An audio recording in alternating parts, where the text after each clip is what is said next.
Samantala, maipapatayo na po ang Maternity and Children's Hospital sa Dagupan upang matiyak po ang ligtas at maayos na pangangalaga sa mga ina, sanggol at bata sa lungsod. Ito ay matapos pong formal na lagdaan po ng pamahalang lungsod ng Dagupan at ng Department of Health ang kasunduan po para po sa ipapatayo na 200 pesos million project sa ilalim po ng DOH Facilities Program.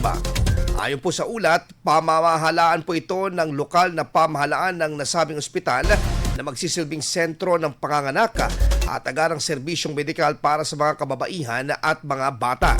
Itatayo po ang pasilidad sa hindi lalagpas sa 1 hektaryang lupain ng pamahalaan sa Barangay Poblacion West sa lungsod.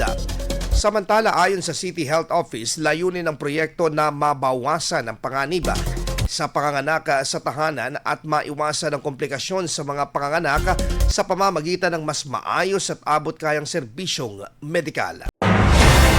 IFM News. IFM News. IFM News.